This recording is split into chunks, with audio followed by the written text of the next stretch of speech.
परिणाम ताप संस्कार दुख गुण वृत्ति विरोधाश्च दुखम एव सर्व विवेकिना, कि प्रत्येक कर्म के परिणाम में दुख ही दुख है। सर्व विवेकिना, विवेकी पुरुषों के लिए तो सुख भी दुख स्वरूप है। परिणाम ताप संस्कार, जो कर्म से हमने संस्कार इकट्ठे किए उन संस्कारों का फल सुख और दुख के रूप में हमको भोगना पड़ता है। गुण वृत्ति विरोधाश्च, प्रकृति के 3 गुण होते हैं, सात्विक राजस तामस। तीनों गुणों की वृत्तियों में परस्पर विरोध होता है। जैसे तमोगुण में आलस्य निद्रा प्रमाद, रजोगुण में राजसी भोग वासना अशांति चंचलता, सात्विक गुण में धारणा ध्यान समाधि।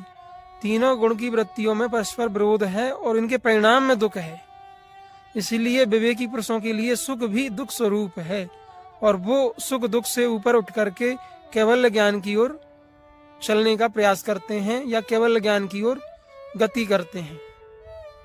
मान लीजिए आपको संसार की किसी वस्तु भाम पदार्थ व्यक्ति या किसी और चीज से लगाव है, प्रेम है। आप जानते हैं वो वस्तु हमेशा नहीं रहेगी, हर चीज नश्वर है। शरीर हो, वस्तु हो, स्थान हो, हर चीज नाशवान और परिवर्तनशील है। इसलिए हर चीज के प्रति लगाव प्रेम ही दुख का कारण बनता है। इसलिए विवेकी पुरुष इन सुख दुख की परिधि से ऊपर उठ के केवल ज्ञान या परमानंद की ओर गति करते हैं।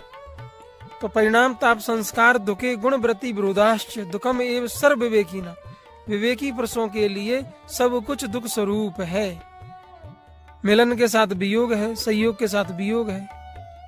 और आप जिस वस्तु से लगाव या प्रेम करते हो उसका नष्ट होना निश्चित है और नष्ट होने पर आपको दुख मिलता है। कोई भी वस्तु, कोई भी चीज, कोई भी व्यक्ति नित्य और शाश्वत नहीं है सिवाय ईश्वर के। तो ईश्वर के अतिरिक्त हम किसी भी चीज से लगाव या प्रेम करते हैं तो भी उसके परिणाम में दुख मिलता है, क्योंकि वो चीज समाप्त हो जाती है।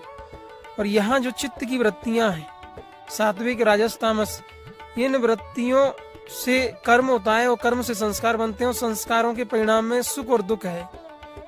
शुभ संस्कारों से सुख मिलता है, अशुभ संस्कारों से दुख। लेकिन विवेकी पुरुषों के लिए सुख भी दुख स्वरूप है। इसलिए वो साधना के द्वारा केवल ज्ञान की दिशा में काम करते हैं या केवल ज्ञान के लिए प्रयास करते हैं, जिससे कि जीवन में परम शांति स्थापित हो।